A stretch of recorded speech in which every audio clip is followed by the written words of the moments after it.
Hi Guy, today I want to show you a game called Beggar Prince by Super Fighter Team. It's not really an official release. I mean, it was actually released quite recently. Basically some Chinese company many years ago created the game, and when it got to the beta stage, they, for various reasons, they just never came around to releasing it. So a team online known as Super Fighter Team decided to code the game, finish it off and just release it to the public. But in order to do that, I mean, they didn't just release, say, a ROM or something to do with an emulator. They actually went the full hog and did an official release. This is the case I've got for it, and obviously the cartridge is in the machine as we play.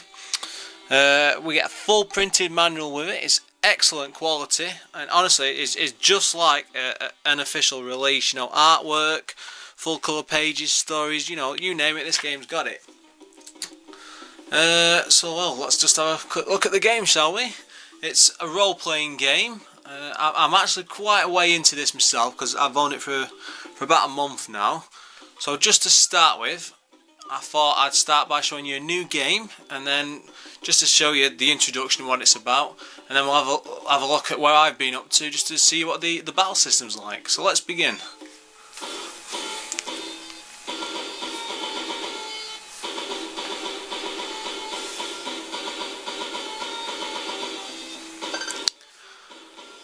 Now, just like your usual RPG, you've got the old text box stories. It's not the most complicated of tales, but it's entertaining enough for what it actually is.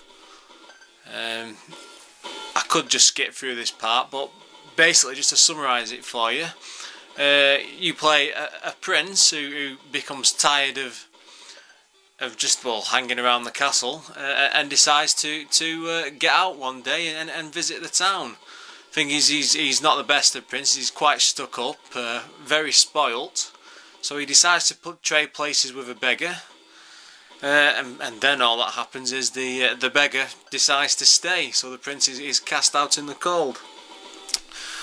The game then goes on from this. You then have to work your way back into the castle, and you just get embroiled in a bigger and bigger adventure as it goes along.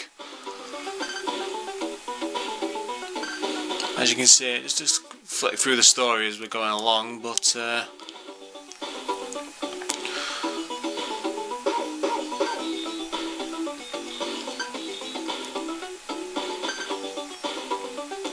not quite sure how they fell for that, but well, it is only a game.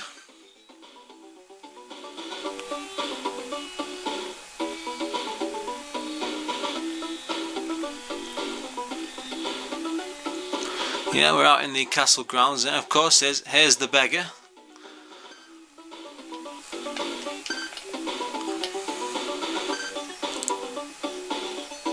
I've just skipped ahead a bit there, just hit the start button just to skip out of the tale. But as you can see, I'm now in control, in the prince's clothes, new clothes rather. Walk around just like any RPG, walk up to people, speak to them, communicate. And sorry, just having a brawl with the locals there.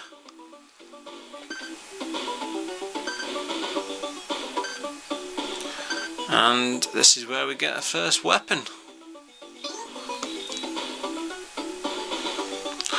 I'll just go into the menu, which is the homestay of most RPGs. Basically, all your items are stored down the left hand side. You can pick up things as you go along, like potions. I'll show you more when we load my game in a second. But it's quite simplistic to play.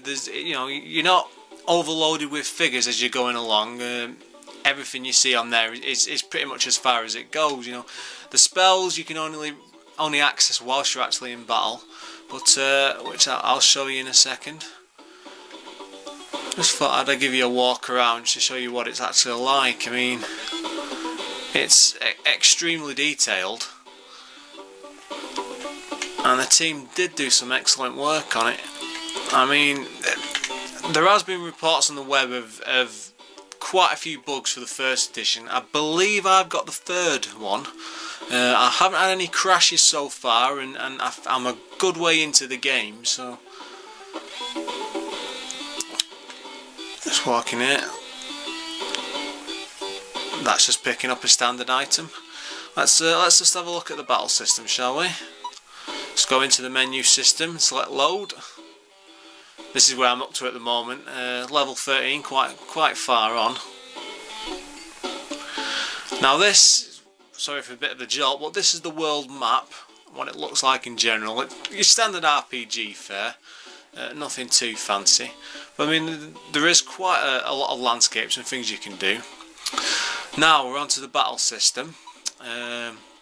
Quite simple. The first one there is that's currently it's a spear. I mean, before this you just saw the slingshot, which was just the beginner weapon. This is quite far on, but you'd select that and then your enemy, like so, up, down, left, right. You can select any enemy just to attack, or if you went right to your magic staff, basically you get an icon per spell. Like some of them are wind. Oh, sorry, that one's wind, and then you just get the spells listed, and you can use each one. Let's try. I'm not sure what that is, to be honest, but we'll try dry out. That's a new spell I picked up recently. Dry out. There we go. No, it didn't do much. Well, basically each spell has its own effects. The enemies all have their own system of how they attack. They also have their own spells. It's based on, earth, wind, fire and water. Again, it's very similar to other RPGs. Back to the menu, we've got the treasure chest, which is your general items. Just a few things I've picked up along the way. Let's just have a look. I'll stick a dynamite here. I can use this, which is pretty much an insta kill. Then to the right, the running guy is escape, which doesn't always work. The look icon with the eyeball, again that's nothing fancy. It just looks at the enemies, what HP they've got. And then this one, which is quite handy, especially for leveling, is the auto attack feature. Basically you can just select that and the prince will just do a standard attack between the enemies. Sounds simple enough, but it can be a great help when you're just wandering back and forth like so, just trying to level up. Let's have a quick look at the menu there. Again, I mean, you can't pick up, say, weapons and armour and equip them. You automatically find different ones and then they're assigned to you straight from the menu. So, there's hardly any fiddling around. Each item has a simple use command or info, which either tells you how many you've got or what it does. It's quite simplistic, but at the same time it's a very entertaining game. I mean, I've been playing this probably for several weeks now, and I'm probably about 13-14 hours of solid play in, and I'm enjoying it quite a lot. Problems, like I say, I've mentioned the simplicity. It can be a little easy at times. I've never come to a point where I've had to concentrate on leveling. In fact, there's been a few times I've just leveled basically just for the sake of it, on the off chance that the next enemy or the next boss might be too difficult to deal with.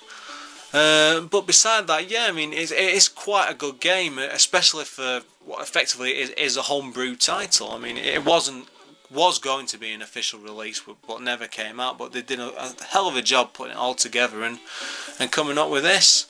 So yeah, I mean, I would definitely recommend it. And if you fancy buying a copy, it's like I say, it's called Beggar Prince from the Super Street Fighter team. They've also done some other games. I believe another one of them, another RPG, is Legend of Wukong. I haven't got my hands on that yet, but I think I'll be picking that up soon. Anyway, I'm afraid we're running out of time, but I hope you enjoyed this video, and I'll look forward to posting another one soon. Thank you.